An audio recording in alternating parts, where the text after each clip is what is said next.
Akala ko madali lang magkapustiso.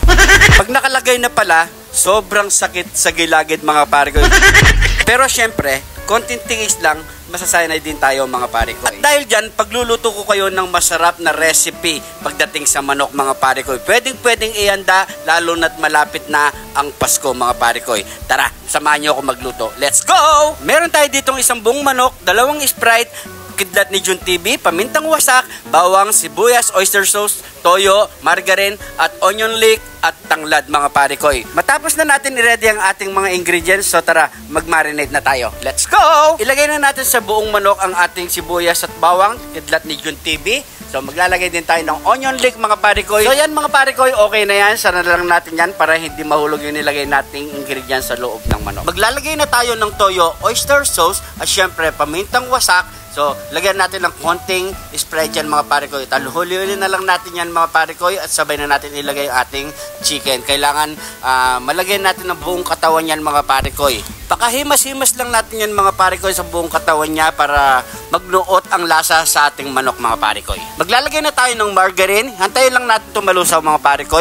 At sabay na natin ilagay ang ating chicken. I-fry lang na natin yung mga pare ko buong katawan. Magganyan na ang itsura ng manok natin mga pare ko. Set aside na natin yan. Iuna na natin ilagay ang ating tanglad. Pangalawa natin ilagay ang ating mga pipino. At ilalagay na natin ang ating buong manok. At ibuhos na natin yung 2 Sprite. At ilalagay natin yung pinag-marinate natin kanina mga pare ko. Takpan na natin hanggang sa lumambot at lumapot ang kanyang sarasam. Okay na yon. After 30 minutes mga pare ko, okay na ang ating chicken mga pare ko. Tingnan nyo, itsura pa lang, napakasarap na. Syempre, ano nang kasunod niyan?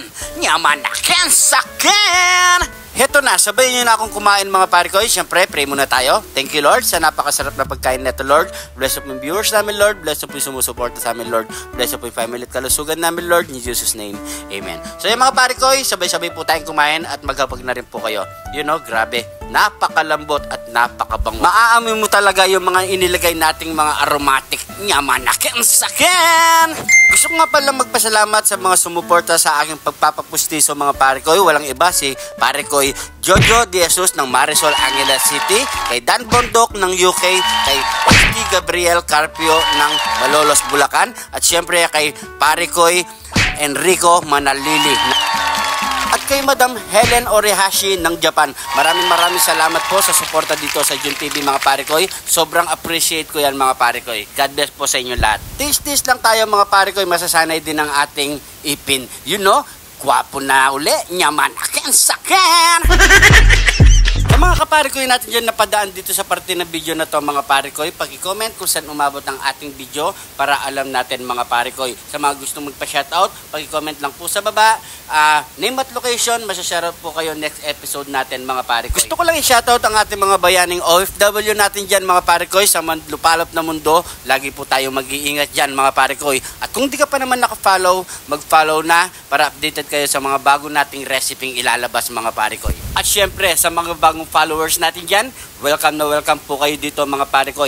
Maraming salamat po. Gusto ko lang i-shoutout si pare ko Romel Gopez ng San Fernando, Pampanga, at syempre kay Boss Paul Cura ng Angeles City. Siguro hanggang dito na lang ang ating video mga pare ko. Maraming salamat po sa panonood at suporta at sumusubaybay dito sa ating mga video mga pare ko. Sobrang appreciate ko yan. Maraming salamat po. Lagi po kayo mag-iingat mga pare ko. God bless po mga pare ko.